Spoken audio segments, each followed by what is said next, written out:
and he would vocalize it. Now turn to page 6 of 6. I'm like, what? Why does he do this? I remember being like, it's making me so crazy because it's so stupid.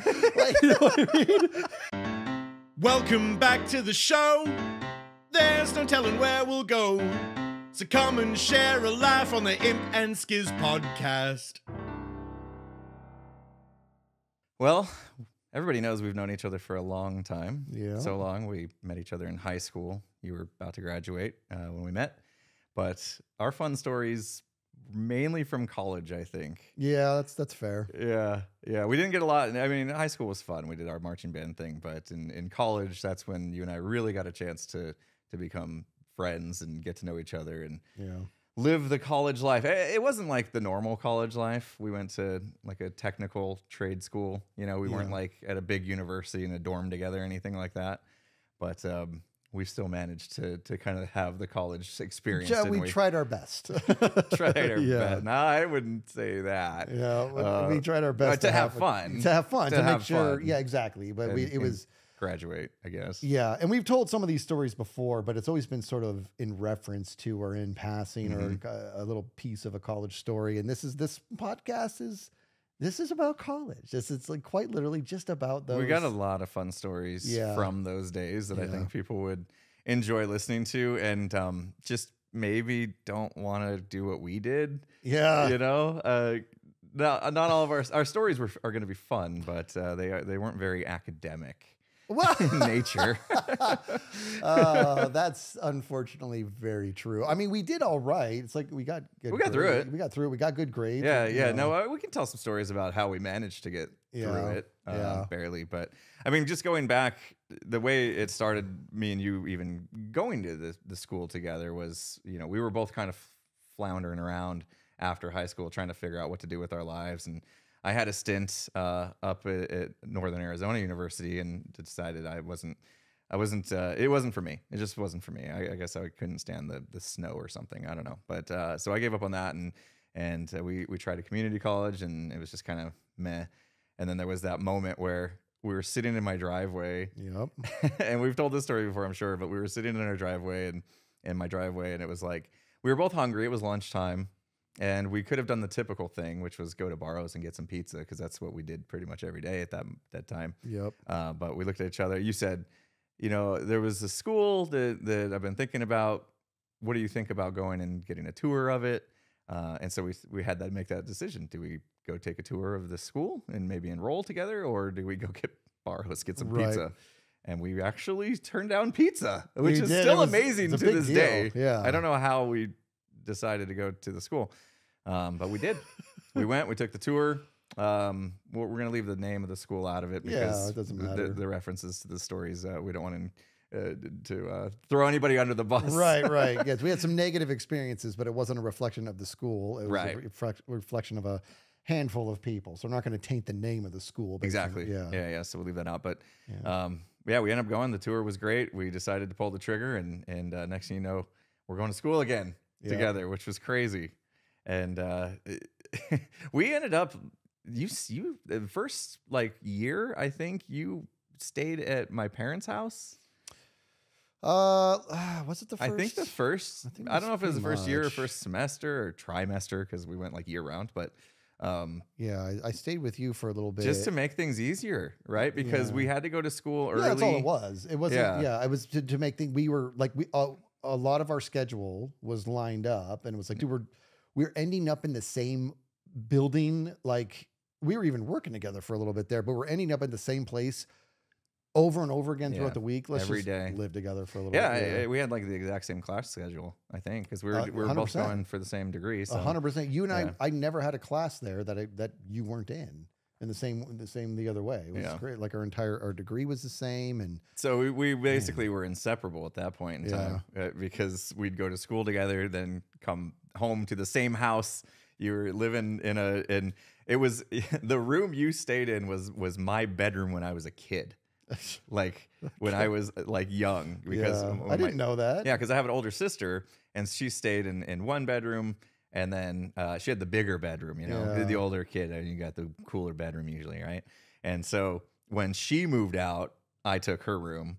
and then that room was vacant, and then you moved in and stayed in that room while we went to our first semester anyway. But I just remember, like, do you remember that we had to get up early to get there? Like our first class must have been 7:30 a.m. or something like that. I don't know. It was early, maybe 8, but there was a bit of a drive to the campus. Yeah. And we would get up. We'd get up and we both come walking out of our rooms at the same time, rubbing the eye boogers off. Yeah. And just super tired, not wanting to go.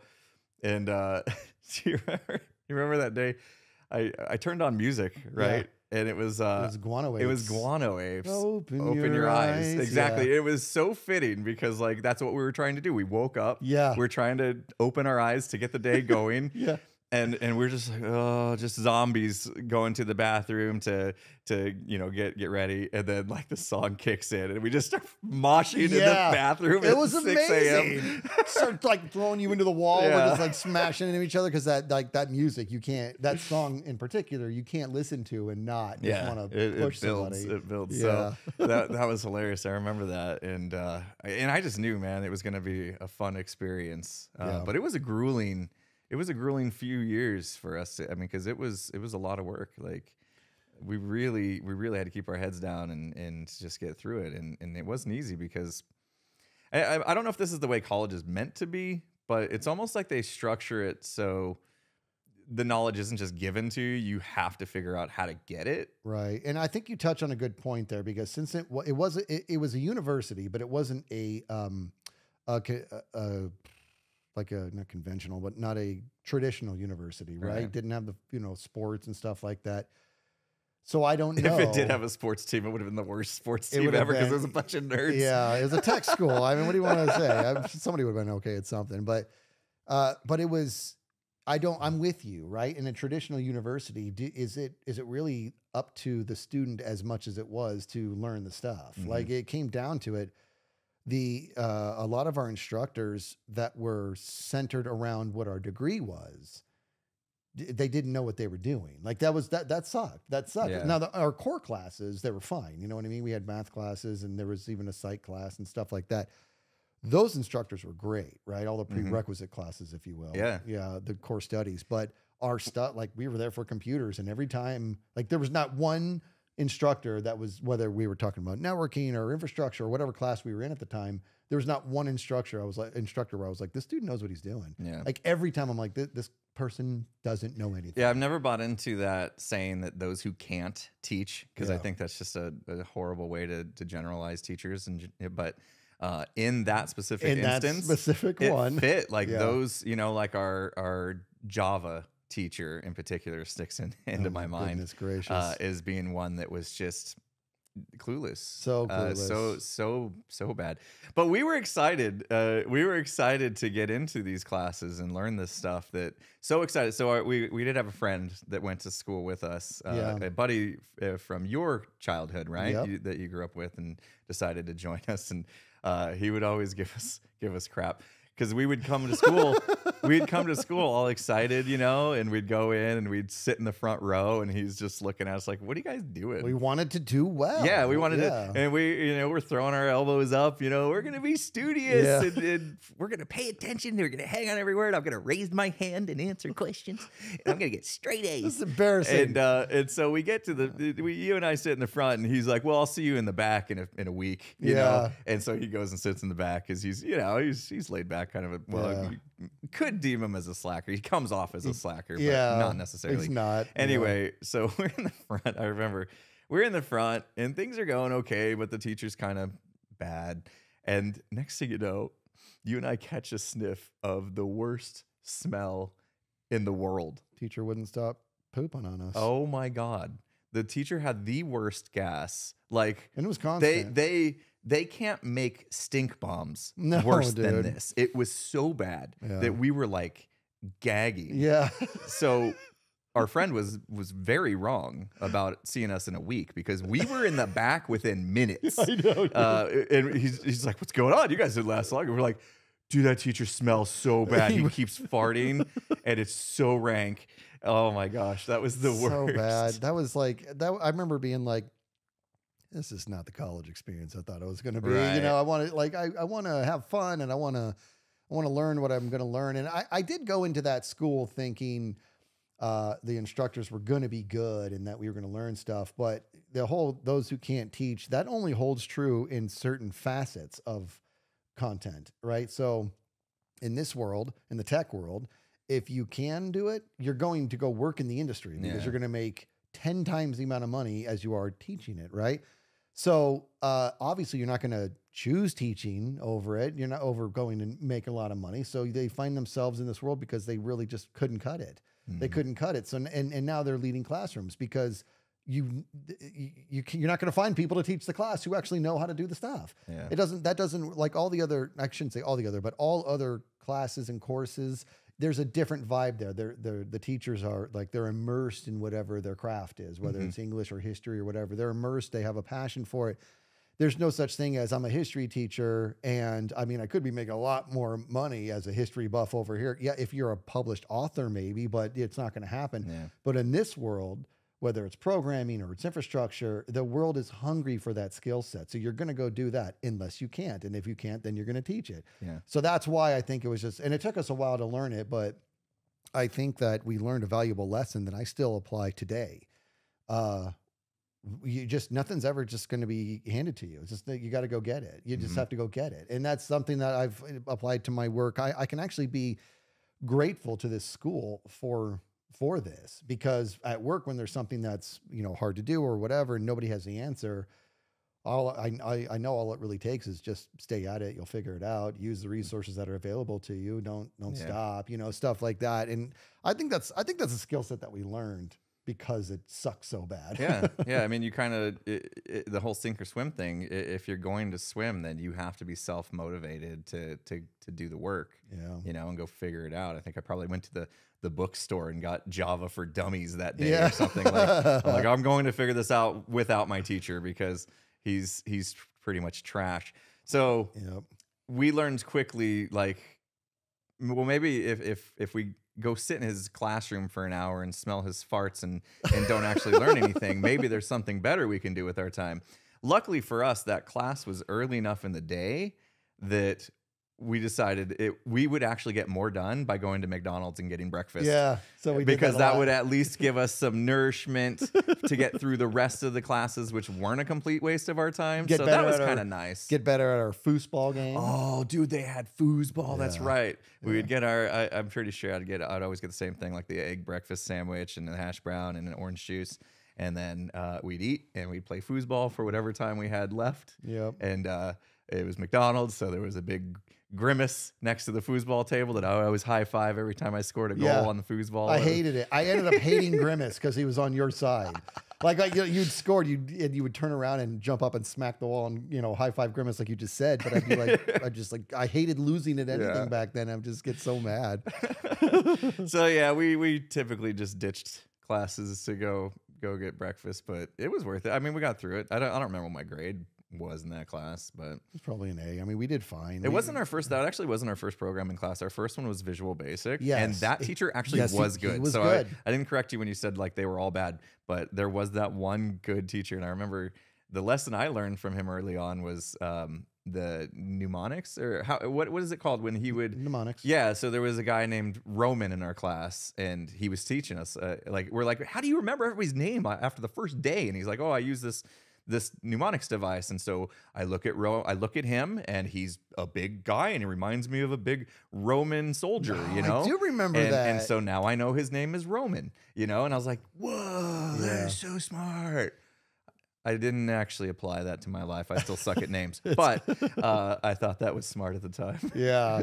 Do you remember our first assignment in that class? Okay. So if we're thinking of the same one, it was, you're talking about Visual Basic? Mm-hmm. Okay. So if we're thinking of the same one, he had everybody stand up, and he wanted us to line up in order of age in regards to youngest to oldest, or it may have been alphabetically based on our names. It was one of the two, but we were only able to do it by asking yes or no questions. And that was his way of teaching us basically ones and zeros. Mm-hmm. It was everybody was, what am I doing? What's happening? So it was, you're not allowed to say, how old are you? You had to say are you greater than 40? Are you greater than 30? Like stuff. And then you would have to piece it together. I'm with you. He was a good teacher. He was a good one. He did go. He was a really chill cat too. Yeah. You know, he forced us to have to think outside the box because like the programming at the time, like we were just so new to it, didn't understand the concept. So new. And he you're not calculator. That's where you're going. I was going with our first homework assignment. Yeah. Not the in-class. Yeah. Thing. This is good. So, you tell. So it was like the end of our, I don't know if it's his first day or first week or what, but he's like, okay, so we got a homework assignment for you guys. I need you guys to go home and develop a calculator. Yeah. In Visual Basic. One that works. You have to have a calculator, so it has an input, what's 1 + 1, equal, and then it's going to tell you 2, right? Yeah. And so we're like, okay, that sounds easy enough. This is so and funny. then we go home. But hold on. Explain the reason it sounded easy is because we had learned what it was to move the boxes around the objects. They taught us the UI piece. All the different like, properties. Here's how you make a text them. box. Exactly. Here's how you make a button. Exactly. All that stuff. But we hadn't exactly gotten into the code part, the logic part. Right. So at this point, a lot of time has actually passed before we got to that class because my wife was also living, we called it Casa de Impulse. That's right, yeah. Not Impulse, obviously, but at the time I wasn't Impulse. But because my parents' house became like this place where everybody just rented a room. Yeah, and I know, I love your parents. Yeah, after I'd met my wife, we weren't like together yet. Oh yeah, we're kind of dating, but she'd like moved from Idaho and she was in a very bad part of town in an apartment that was like her car was getting broken into constantly. Yeah. Her roommates sucked. Yeah. And so she just confided in me that she was in a very bad living situation. And I'm like, well, my parents have another spare room. Yeah. Maybe we can see if you can rent that from them. And so she ended up moving in as well, which made sense. Now 3 of us could carpool. Yep. But, and the reason I brought that up is because we went home that night and it was the 3 of us back at Casa de Impulse. And, and we're like, okay, let's figure this calculator assignment out. And we start to think about it. We're like, wait, do we have to program how addition works and subtraction works? Like we have to, like, how do I tell the computer how to do math? Yeah. We thought we were going to have to program how math works. That's right. Into the code. Yeah. And we were just like, all of our gears grinded to a screeching halt as we blankly stared at each other.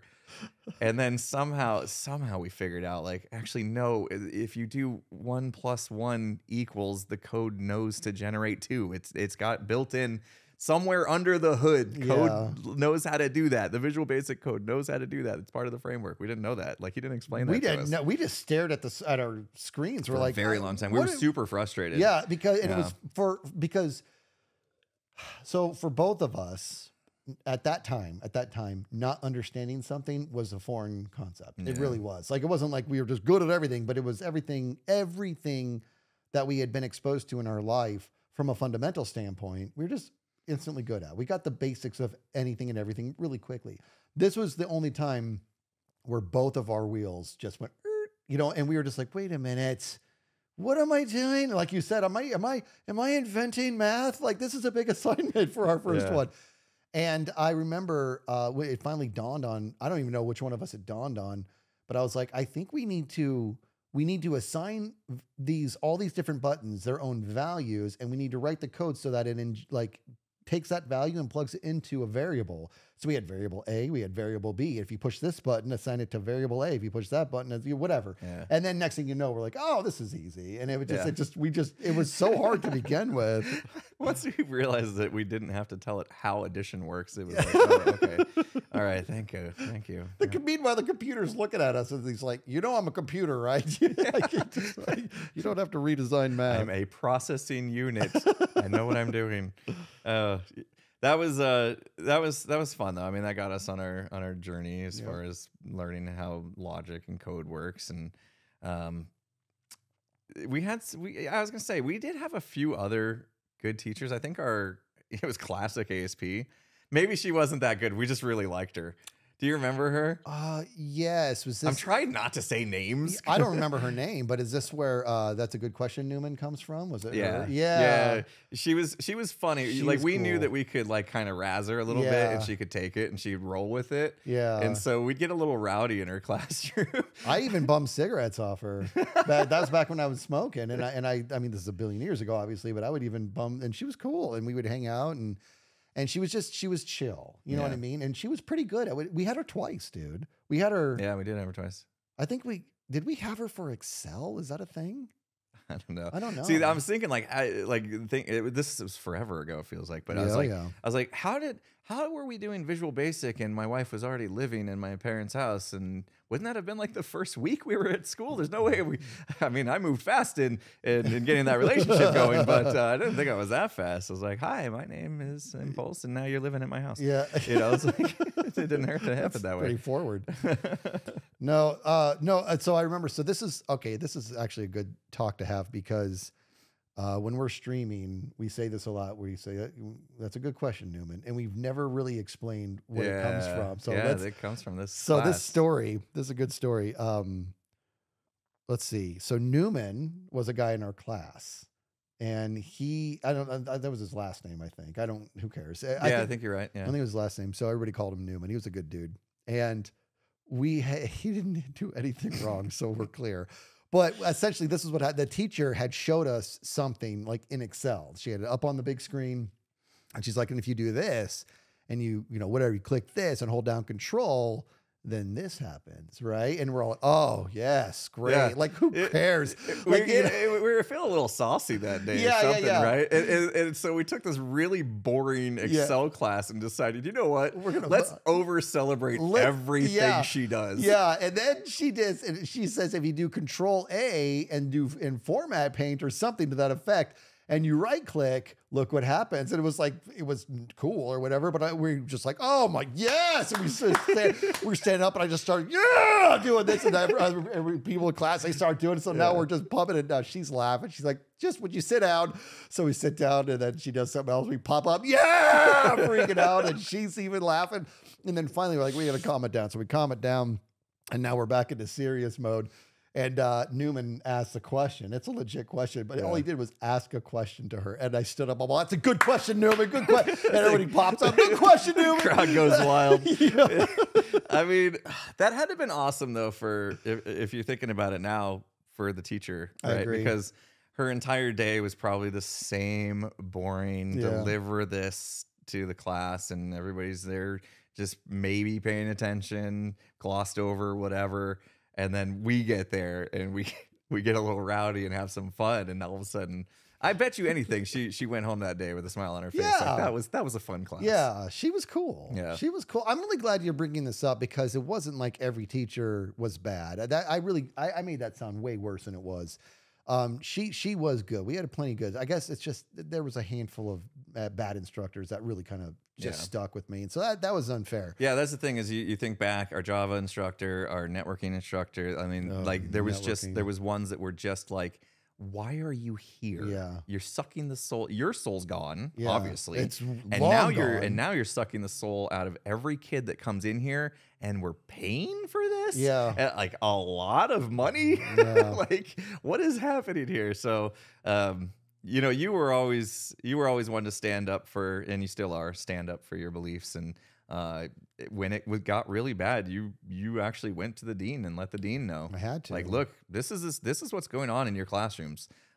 You should be aware of this, because what it's actually impacting is mega. Yeah. And yeah, it was big time. You stood up for all the students in the entire university, which is crazy. Yeah. Well, so our class in particular, they were livid with this guy. This guy was super. I mean, and that's another thing. We've told these stories before, but the whole entire class, like the entirety of the class, was like, this guy's ruining my not career, but he's ruining my college career. I'm doing great in all my classes except this guy, and this guy's just like vindictive, and he was just really, really bad news. Mm-hmm. And I was young and dumb, but I knew that people had a propensity to follow me, and they were just like, do whatever you want, we're with you. I'm like, I'll talk to the dean, because this has got to stop.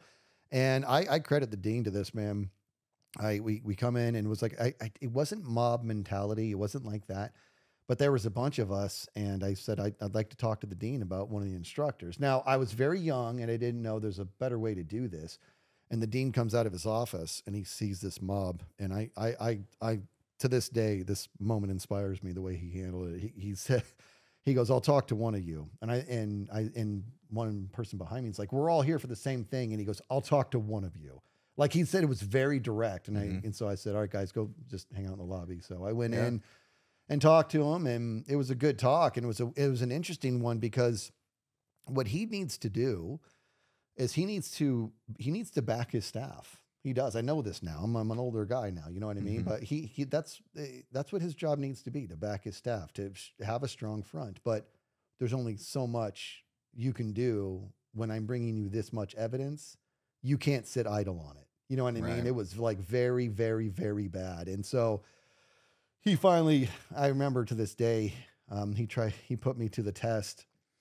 This was an interesting moment, because even though I was young, I developed my skill set to understand people at a very early age. And he started to ask me a question, and I was like, he's setting me up right now.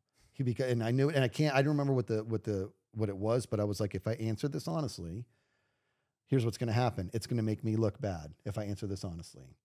However, he knows what the truth is. He knows what it is. So he's going to see am I going to answer honestly, or am I and hurt myself, or am I going to lie? That's what he's doing right now, and I know it. And so when he asked the question, I said, okay, well, and I said, this is going to hurt my case, but I have to actually defend him at this point. And then I said my piece to defend the teacher. I knew what he was doing, but he didn't know I knew what he was doing. Yeah. And I defended the teacher in that one instance, because he knew if I lied, I could bury the teacher, but I can't, because he knew the truth, but he didn't lead on that he knew it. I just picked up on it. So also, if you had lied about that, then the entire case you were making against the teacher could have been fabricated for all he knew. And 100%. Yeah. And but what's more is that, like, but he really thought he was asking, or no, he thought he was coming off like he was asking a real question, like he didn't know the answer. I knew he knew the answer. I could see it on his eyes, you know. And I said, well, this is going to hurt my case. I have to defend him now. And I gave the truth. And I said, so in that instance, no, he's not at fault for that. And he goes, don't worry about this. I'll take care of it. Like in that moment. And I said, you will? Wow. And he goes, I'll take care of it. Like in that moment, he realized, yeah, this kid is telling me the absolute truth about everything. Like I just gave him an opportunity to bury himself, and he didn't take it, you know? And so it was an interesting moment. And then he took care of it. And so that part, you know, it's like, we got what we wanted, but it still didn't sit well. Right. Like the teacher was let go. Like as far as we knew, the next semester, and we don't know. I mean, he finished out that semester, but it was the next one. He was gone. Yeah, but and it was like, and he came back the next semester, but he was only there for a few weeks, and then he was gone. So I don't know how related it all is, but the guy was a jerk. Yeah, he was a complete jerk. Like it was, and this is I don't advocate for this, but keep in mind, I was very young at the time. But when I went after him, I was like, this is a 3-step plan. You know what I mean? I said, I got to get the grades changed. I want to get this guy fired because he is a very, very bad dude. And then I'm going to find him in a bar like that. Like it was, that's really stupid. You know what I mean? I never did the 3rd step. Jeez. But I was like, I got to separate him from the school. And then I'm going to do some stuff. I did, like, this guy sucked. Yeah. Like there was people like you said, we're paying for this, man. And these people are like, these kids they have all these hopes, and I was one of them. You know, we're getting on the right track, and now this guy's ruining our futures just because he was just so miserable with his own existence. You know, but whatever. That was a long time ago. Yeah, I didn't beat him up. No, I didn't beat him up. I remember being in the dean's office. Now that you brought that up, and us. I mean, it was probably good that we were all there so he could see that it wasn't going to be just like one person's story, right? That there was this was affecting many people, but like obviously crowding his office and feeling like a mob, was bad. It was so stupid to do that, and I wasn't. Even though I felt like it gave us a strong front, which was good, I didn't have the brains to realize how threatening that is. Yeah. That's stupid. That was a dumb way to do it, you know? And I know that now, but I was just really young and dumb at the time, you know? Yeah. Yeah, man. So let's see. we had a lot happen during those couple years that we were at this place, because we did actually move out of my parents' house at some point. All of us. I moved into an apartment, and I got married, and that's when I got married. And then my now wife, moved in with me, and that, I mean, that whole the whole chapter is very fuzzy to me because there was so much chaos in my life at the time. But but it was we were going to school and working jobs. Oh yeah, we would, and juggling that was super difficult because we'd come home, and this was like a university where like there was a lot of work, a lot of work. Yeah.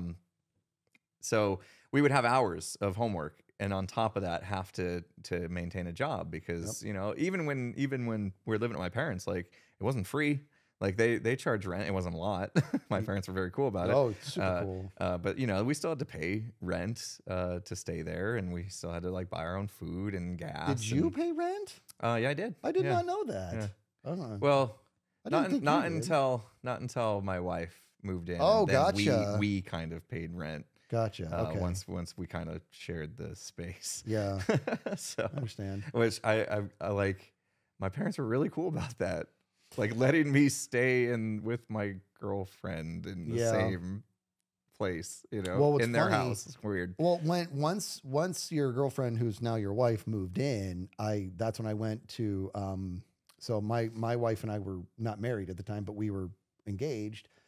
And I went to her and I was like, I got to get out. You gotta get out. Then you became the third wheel. Well, super third wheel. Yeah. But more than that, it wasn't like, oh, I'm a third wheel, I got to get out. It was more like this is a big next step in his journey. I want to get out of the way. Yeah. That's what it was. Like he just met this really cool girl, and they're like starting up, and I don't want to be in the way. I want to get out of the way. Yeah. Like that's what that was. So I got out of the way, and so we kind of fast tracked our apartment.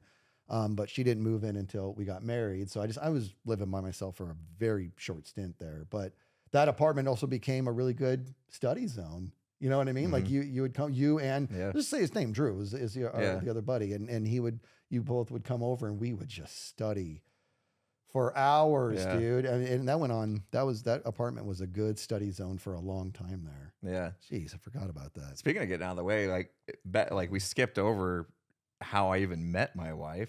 Yeah. So day one, she was going to this school, and day one we walk into our first class, and it's time to look around and see who we're gonna sit next to and become friends with and all that. And there's this, I mean, she's super hot. Oh yeah. And I'm like, oh, I didn't expect there to be hot girls here. I know.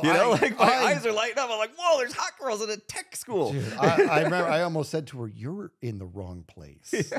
I don't think you know where you're at. Well, she did end up finding out she was in the wrong place later, a few semesters later, but that's a different story. Yeah. But yeah, it was funny because she was I think she was up in the front row, and there was a desk next to her. And I was like, I want to sit next to her, she's hot. Yeah. And you let me have it. Of course I did. You let me have the, and then I got to know her. Like she was super interesting. She was very quiet. She's still very quiet. But for whatever reason, like her being quiet made me even more interested in her, because I had to know what's beneath the surface, mystery there. Yeah, there was super mystery. And so I got to know her, found out she was new to the area. She had moved from Idaho, and the only people she had like known at that time were just her roommates that she just moved in with for a couple days, and they ended up sucking. But so I did my thing. I was like, hey, I've lived here for X amount of years. I could show you around. You want to go out to dinner sometime? She took me up on it. I couldn't believe it. Yeah. So we went to our first date was mini golf. Is that very good? Yeah, and then we had a food afterwards, and then a movie. Like it was a trifecta night. It was a good date. Yeah, yeah, it was great. Except the movie sucked. It was Little Nicky. That was a fail. That's right. We've talked about that was a fail. So I mean, come on, Adam Sandler's always funny. Yeah, but Little Nicky sucks. Everybody's got to have a junk movie. So. But it actually ended up working in my favor, because after the movie was over, I was like, well, that movie was a bomb.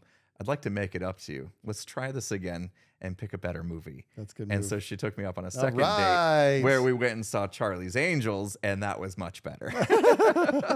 So I got a second date out of it at least. But so that's how we ended up meeting. And then Thanksgiving time came, and she was going to be like alone on Thanksgiving, and I was like, oh, that's terrible.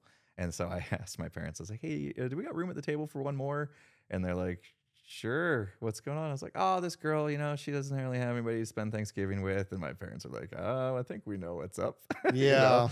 Well, this is all obviously before she moved in, you know. Yeah. So that was like her first time like coming and meeting my parents and stuff. We had Thanksgiving together, and it was good. But yeah, and then that ended up obviously going where it went. Now we're married. But like you said, she, over the course of time at that school, you know, we would come home, we would do our homework together and stuff. And I was picking it up really well. You know, like the programming piece of this was just happening kind of naturally for me. Yeah. And it wasn't really happening naturally for her, to the point that she was getting a little frustrated with it, you know. And that couldn't have been easy to see, like, probably you and me kind of like doing okay, and then she was struggling, and so she's just like, well, maybe this isn't for me. Every day we drove in, across the street there was an art school, and she's like, maybe I belong there. And she does. And she did, because now, I mean, people could see on our set that she's designed in this whole space, and the inside my house and the backyard and everything. She's like an amazing interior designer, and that's what she ended up going to school for instead of computers. But it worked out. But she's like she's so talented, man. Like I remember, like, years later, there was a birthday party for, I don't know, maybe your oldest, and he was really little. I don't remember. It was a long time ago. But she had made some sort of doll. I don't remember the specifics of it, not for him, but for somebody else. But the doll had like these braids, and she had hand done this thing, and the braids were like unbelievable perfection. And I'm looking at this, and she had said she made it, and I'm like, what do you mean you made this? Like, I didn't understand what that meant, right? Like, you ordered this? I can order stuff. And she's like, yeah, I made it. And I'm like, you put the hair together, and you put you made this thing? She's like, yeah. And I'm all, you fascinate me. That's what I said to her. I was like, because I was like, what else can you do? Like this, because when it came to her being artistic and stuff, she's one of those people that is so naturally good at it that she's not aware of how bad the rest of us are. Yeah. No, she does that to me all the time. I'm like, she designs my studio space, and she designed the back wall, and I was going to design the front wall. And sure enough, I wasn't happy with my part of the project, and I tore it all down. And I said, you do it. And so she redesigned the wall in front of me. We talked about this even with Tango last podcast. And she said, I want to get you a neon sign that has your name on it to go in this space right here. And I was like, okay, cool. So she gets a sign, and I'm like, okay, I'm just going to put it up. And she's like, no. We need to like mount it on a frame, like give it a proper background that's going to really bring it out and stuff. And I'm like, what? And then I'm like, so why don't we just order it that way? And she's like, no, we're going to make it. I'm like, what are you talking about? She's like, I'm going to buy a frame, and we're going to mount it to the frame and all this stuff. And I'm like, I don't want to do all that. Yeah. And so sure enough, she did it. She bought the frame. She had to paint the frame because it wasn't like the color she wanted it. And then mount this neon sign to it so that it's like floating. I'll show you after this is over. It turned out amazing. So it's like floating off the thing, and she did the whole thing. And I'm like, I would have never done that. I would have just kept shopping on Amazon until I found that, and chances are I would have never found it. Yeah, like she just really likes to tackle the get in there and get your hands on it and make whatever is in her mind happen. Yep, and it's crazy. Yeah, she's got a vision. She should play Minecraft. She's awesome. Dude. She knows better. She knows better because she's seen the game. She knows what the game's about, and she knows that if she started playing Minecraft, that'd be it. I'd never see her again. I would never see her again. She would be amazing. Yeah. I'm sure she would be like, she could get to like Pearlescent Moon level. Yeah. You know, as far as like being a visionary, being an artist with blocks. And but she knows it would consume her, and she just can't. Yeah. She can't do that to herself. Those freaking people, they see on a dimension that my eyes just don't pick up. You know what I mean? Like, you know, like dogs can hear what humans can't. these artists, like they see things that I just can't see. And it's really maddening because I want to be able to. I covet that a lot. Yeah. Yeah, for sure. But yeah, I mean, had it not been, it's this whole butterfly effect. I go back to, you know, we've told, you know, we kind of fast forward to some of this, how we ended up in my driveway, making the decision to even go to this school. But it goes back before that when I came over to your house to drum, and I saw that networking book half covered with dirty clothes on your floor. And it wasn't that dirty. It wasn't. Yeah, I always have to make a joke about how messy your room was. But had I not seen that book, then we wouldn't have ended up even in my driveway that day. And I wouldn't have ended up going to the university where I met my wife and now have 3 beautiful kids and an amazing life. You know, it's like, it's so crazy thinking back, but our actual like dedication to the college experience. Yeah. We joked about it, you know, like, okay, so we'd go off, we'd get to school and then immediately leave to go to McDonald's. Yeah. But we had some other stuff that we did that was kind of funny. Like, we never really had like full awareness of what was expected of us. It seems like the one project that comes to mind, what did he call? Was it portfolio? What was it called? Oh, deliverables. Yeah. So we had this one project, and it was like our senior project, wasn't it? It was a big deal, and we thought the project was just. Oh yeah. Just make this program. No. We thought We thought that we had an option because we basically we made a program, we made something, and we had to deliver it at not a job fair, but at sort of a project fair. Right, is what it was. Where you set up your trifold and you have a display and you give your pitch and blah blah blah. And you do all that. And we really did. You, me, and Drew were in the same group together on this. We really thought that we just needed to pick one. Either you present to the class or you go to this project fair and you present there. Yeah. We didn't know that it doesn't matter if you go to the project fair, you got to also present to the class. Yeah, we didn't know that. So we did the project fair. And we knocked out the park. Like, we did a really good job at the project fair. We did well. Like, our trifold was awesome. Yeah. I can't even remember putting it together, we did well.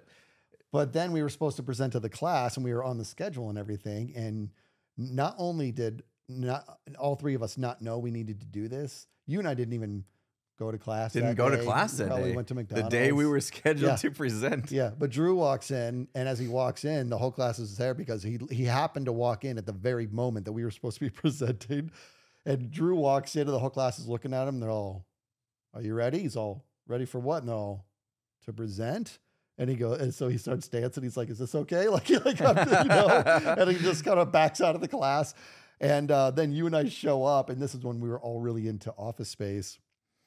And they're all, "Yeah, it's just that it's not a half day or anything." You know, we're like, "What are you talking about?" They're like, "You missed your presentation."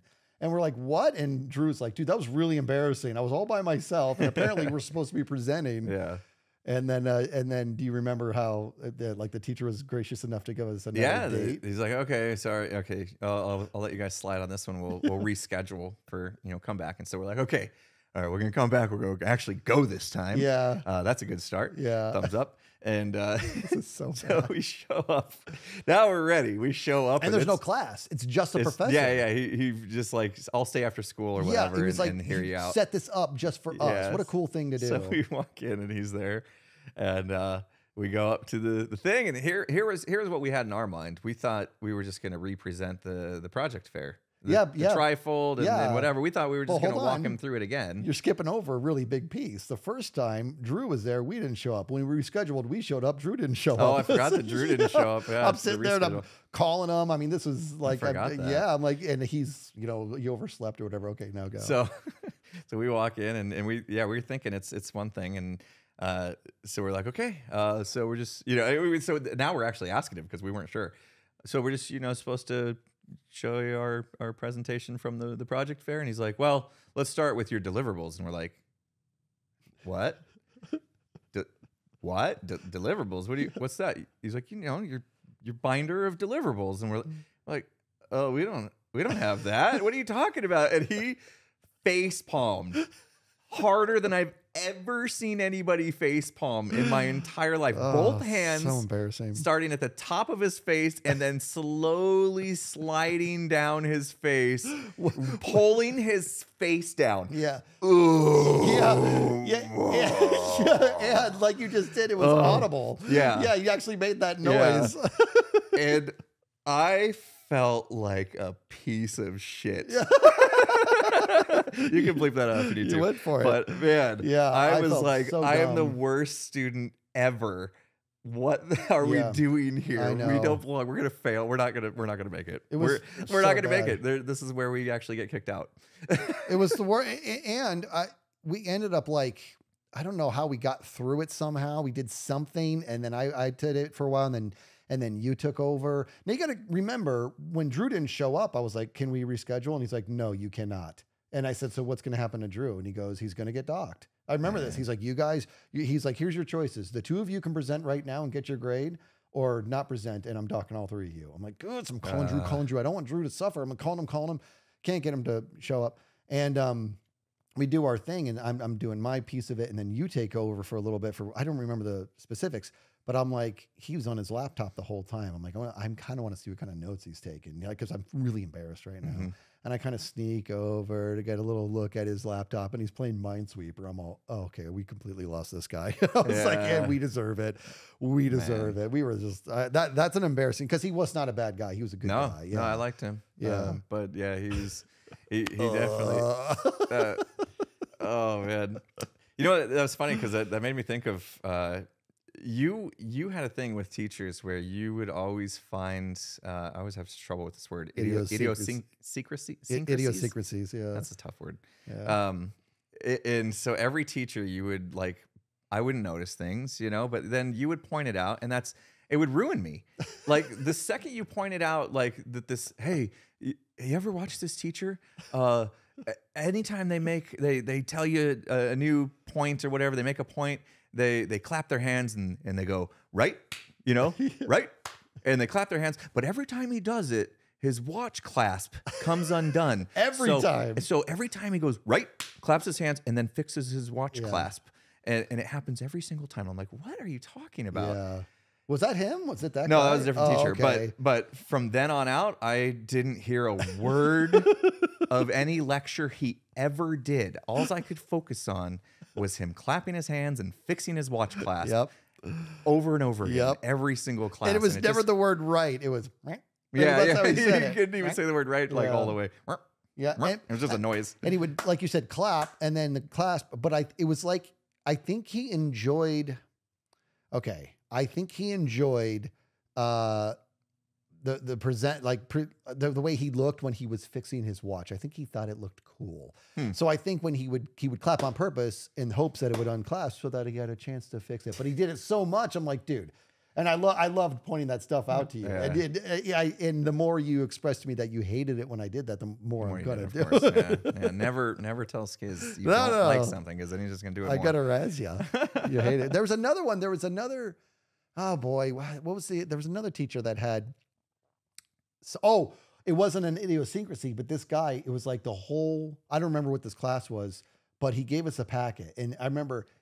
It was the pages were listed so stupidly that it was infuriating, right?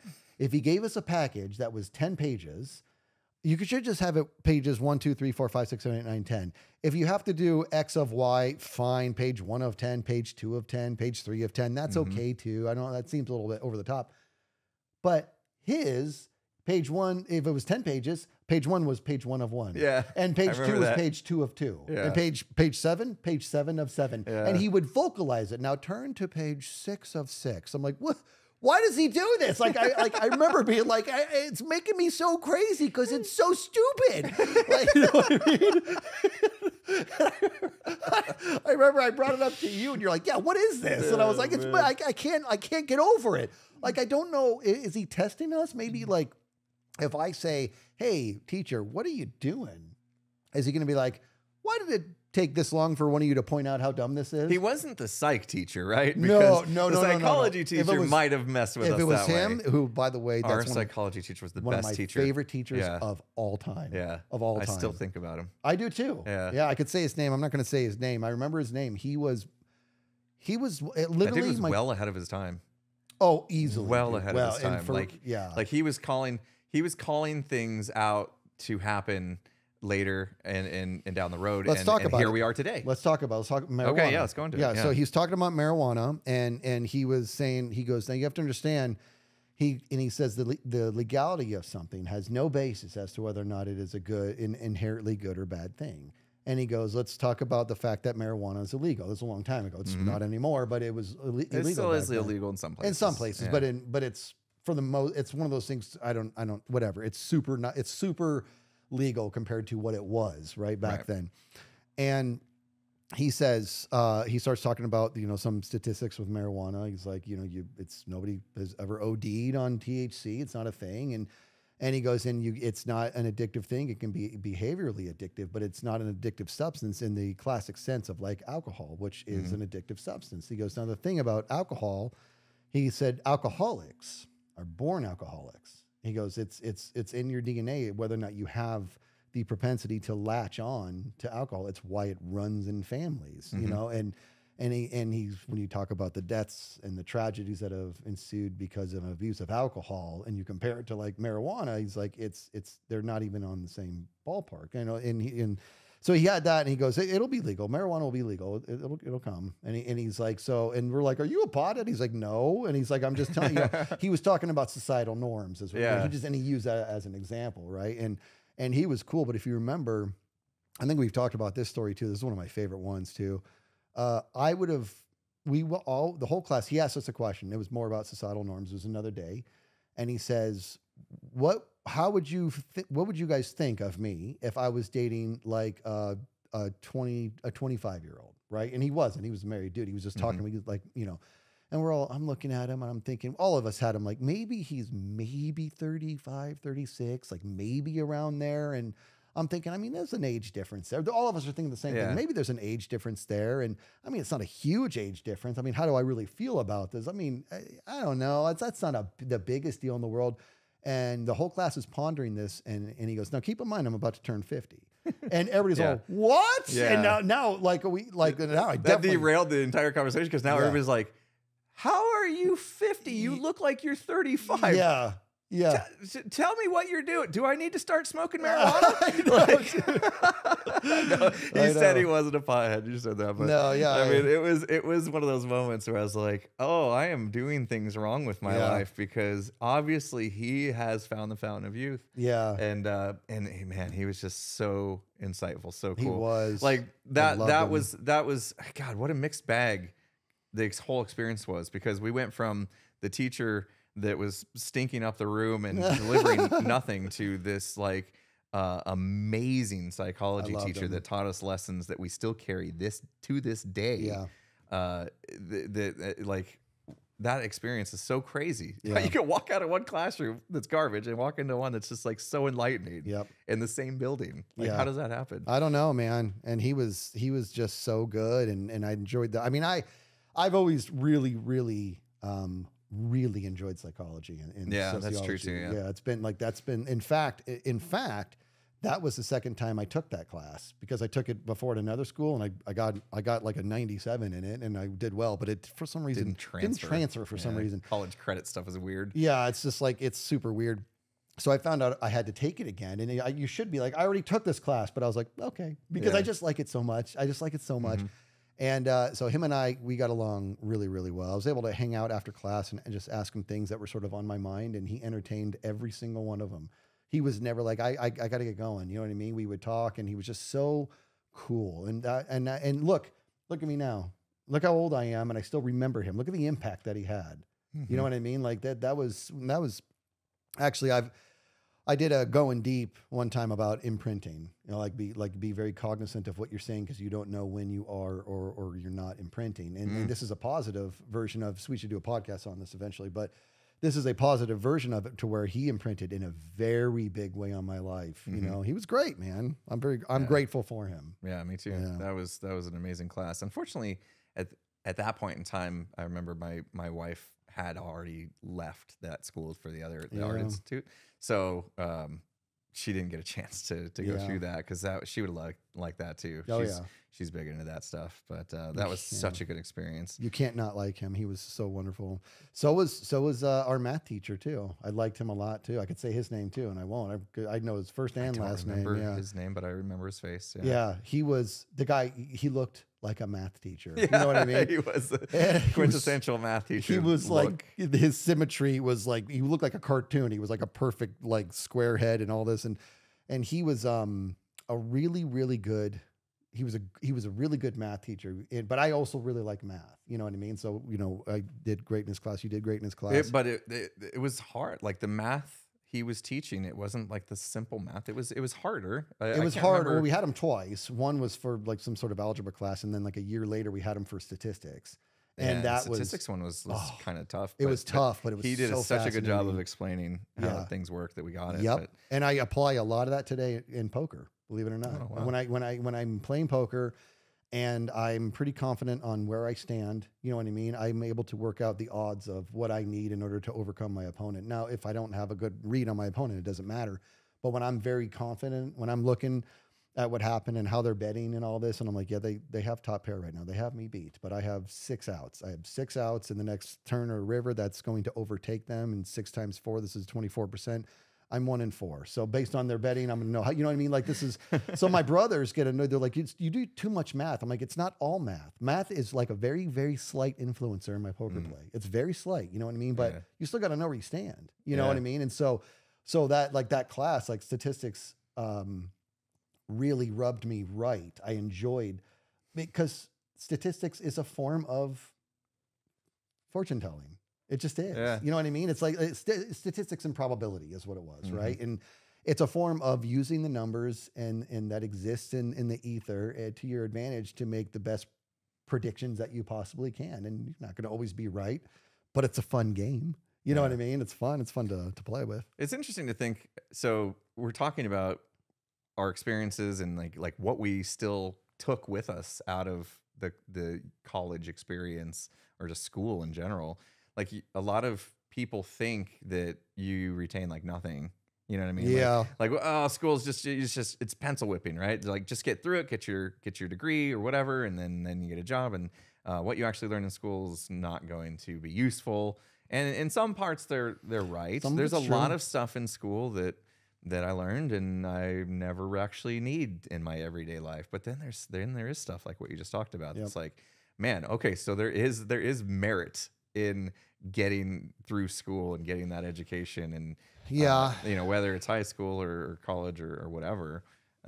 So it's worth it. Let's expand on that, because you're absolutely right. But I think what a lot of people are missing is sometimes you learn a skill set, and the skill set is not something you end up needing. But what you walk away with was the journey of learning that skill set. And what I mean by that is not only transferable, that is eternal. You're always going to need to have the skill set to learn something. Yeah. Sometimes the something you learn doesn't have a whole lot of value, but the learning of the something is the actual skill set you ended up picking up.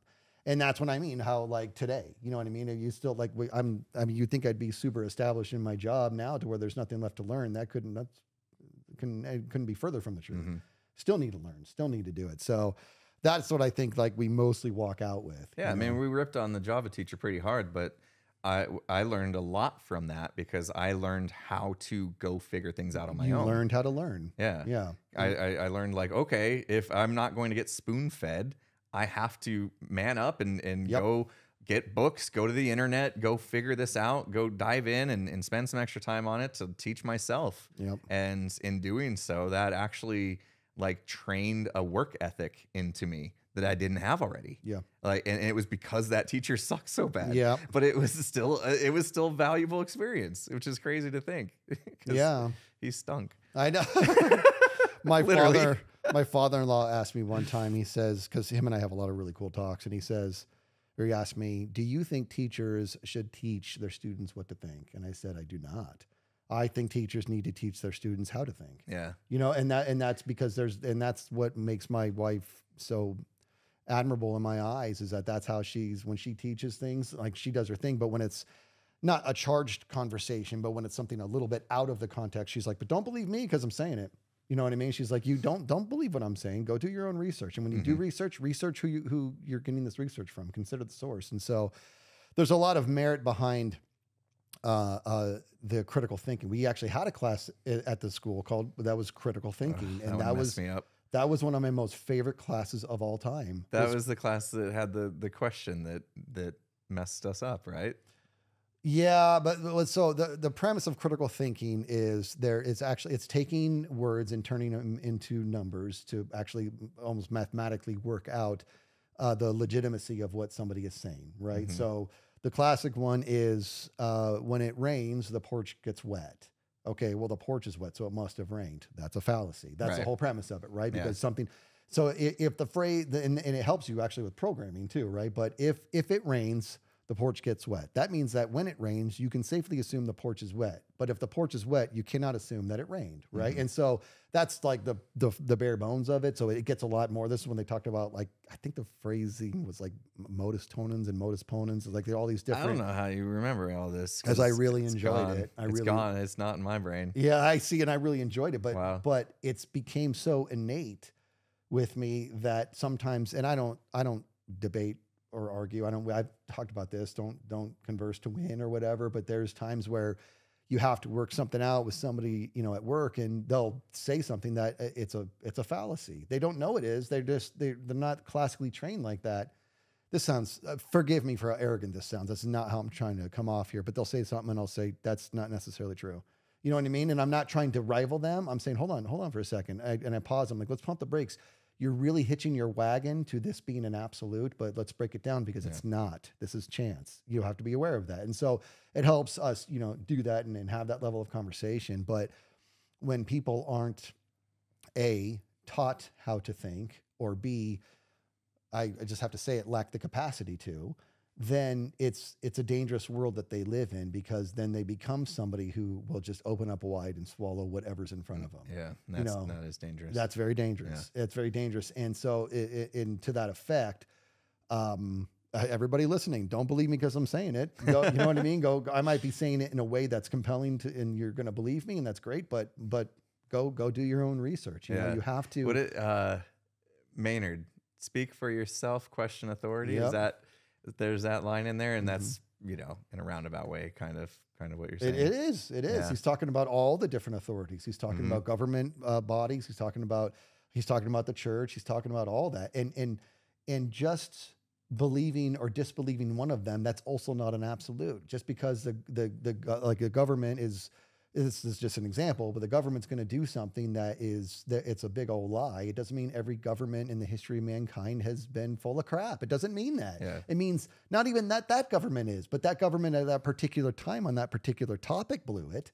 You know what I mean? These are the things where we get so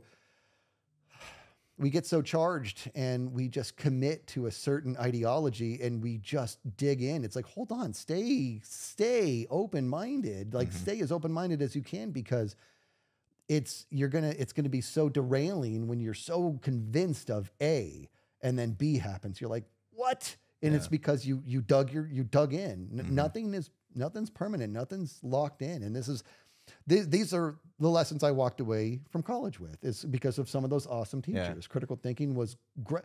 Critical thinking, that was the teacher. That was the one that did the, good question, Newman. Oh. That was her. Oh, wow. Yeah. See, she taught many different classes. She was that good that she taught programming. She taught ASP.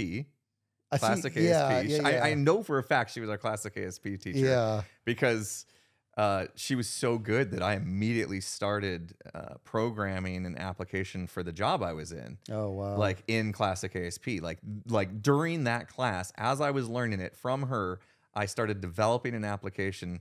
I worked in a help desk for a call center, and the IT head of IT guy, I forget if he was a CEO or whatever, I forget what he called himself, but he like came in and he's like, hey, our ticketing system, license is up for renewal, and they raise their rates, and it's crazy. Like I don't know if we, like, he's asking the help desk, like, how much do you guys actually use this ticketing system? Because the bill for renewal is expensive. And I was like, I raised my hand. I'm like, I think I can program that. Like I can code a program that'll do exactly what our current thing is doing for free. I just need some time off the phones. Yeah. You know what I mean? Like, can you just say it's cool if you spend half your day answering the tech calls and the other half programming? And he's like, if you can do it, then go for it. And so, like, I started doing That's so awesome. In between calls, I started programming a ticketing system for this company. And after a month or two, I had it up and running, and we were using it. And it was tracking every call, and all the help desk agents were logging their tickets, and we were able to, oh, so and so is calling about this PC load letter error. Look it up. You know, PC load letter. Yeah, Office Space. You mentioned we love that movie. And so I had a search engine, and they could look it up. Oh yeah, somebody called in a couple weeks ago. It looks like the agent just had to press this button, and it fixed it. And so I developed this whole thing, and they didn't have to renew the software, save the company however much money it was. I can't remember. It's amazing. And next thing I knew, I was getting an award. Yeah. Like I was at a end of the year party or whatever, and I was getting called up on stage and employee of the year type thing. I was like, holy cow. Like, and that was all because that teacher was so good. That I was able to immediately apply the skills. Yeah. I'm really glad that we're flipping the script on me right now, because I started off just remembering the crap teachers, but you're like refreshing me. No, we had some good ones. We had some really good ones. Mm-hmm. Like this is a feel good moment right now.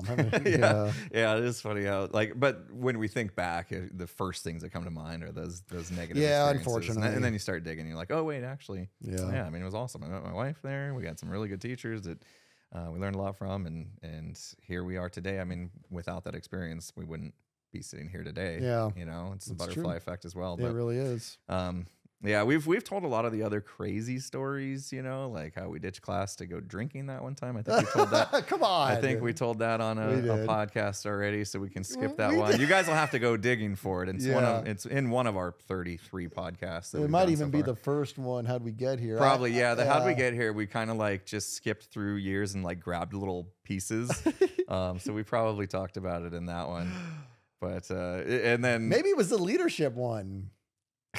I don't care. Oh, it probably was. It was probably the leadership one, because you were the leader of getting the entire class to go get alcohol at 9 in the morning when our class got canceled. A 1 hour class got canceled. Teacher. And you decided this is an opportunity for us to go get drunk. But that's not like that. It wasn't to go get drunk. It was to make the memory of having gotten drunk within an hour. Yeah, well, we have it now. But we had designated drivers. We were smart. We did it smart. Yeah. And we were all of age. I covered that too. It was the dumb thing to do. I remember, looking back, it was a challenging time. I mean, we talked about how we had jobs and families and stuff happening, and we would have very late study sessions. Yep. Like I remember you and I at one point we moved into houses. We finally had our own houses. You mentioned the apartment, but we'd before the end of our college experience, we both bought houses. Yep. And of course they were by each other. I don't know how that happened. Yeah. Weird. Yeah, that's true. We live by each other. I followed you guys.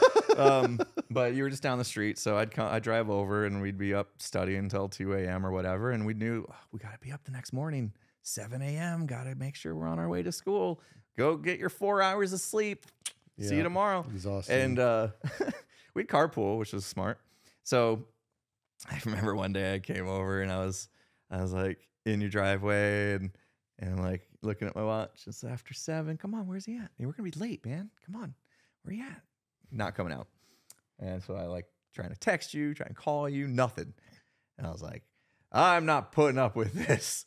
I'm going to go get him. And I think I like knocked on your door, still no answer. And I'm like, that's it. I'm breaking in. I'm breaking into his house. So I go through your gate. I go around to the back, and I guess you'd left like the back sliding door unlocked or something. And so I make my way into your house, and there's nobody home. But you, and you're in the bedroom and you're sleeping. I've been tired. You're dead to sleep, man. I was working a lot and late. It was tough. I mean, it was tough times, right? Yeah. And So I was like, I'm gonna wake him up. And instead of just like tapping you on the shoulder, I decided I'm going to take the blanket and I'm going to rip it off you. And oh my gosh, talk about acting before you think. The second I started to pull the blanket, my brain's like, wait, what if he's naked? Which I wasn't. And I've never been happier to find out that you don't sleep nude. So there was that. I never have. That's not my gig because you don't know when you have to get up in the middle of the night for an emergency or whatever. But now that I think about, I always imagined that, like, you know, okay, now we're getting TMI, but I do sleep. Do you? Naked. And so, because I run hot, you know, like I'm hot right now. So I have imagined that, like, an intruder comes in the house and I got to jump up to fight him off or whatever, and I'm just gonna be naked. Yeah, that's probably like that's actually part of my strategy. That's what it's gonna say. That's gonna be even more like coming at you and just swinging about. They're like, oh, never mind, I won't rob you. I can see things are bad enough for you. Oh God, that was really good. I don't know how we got there, but we did, and this ran a lot longer than I could have imagined, but. I just let him run. Yeah, let him run. Our podcast just seemed getting longer and longer, but I know that was such a great time in our lives. I love reminiscing about it because, like, as every time it's like we go to sit down and have these talks together, my brain's like, I don't know if I'm gonna remember any stories or have anything to say, and then once we get going, it's just like, oh yeah, this, back. Oh yeah, that, oh yeah, that. Yeah. Next thing I know, I'm like, okay, yeah, here we are over an hour, and I still have more I want to talk about. Yeah, but I think it's probably a good point to wrap this up. Yeah, we'll wrap it up. It's just another example of like how you and I have gone through a lot together, and our relationship was hardened, you know, during that time because we got each other through school. Yeah, and sometimes you even did my schoolwork for me. Yeah, we talked about you did mine. We were looking out for each other. Yeah. So yeah, we had tough times, but you know, as they say, hard times make hard men. Yeah, there's that quote out there. So. And that's what I feel like that whole experience kind of made us bulletproof, dude. It did. It was good. So, all right, man, another good one. Yeah. And let's just it's fun. Memory lane. We got to do more like this. Yeah, exactly. Yeah. Okay, we'll wrap it up. Thanks everybody for listening and watching and stuff. Appreciate you. See you guys.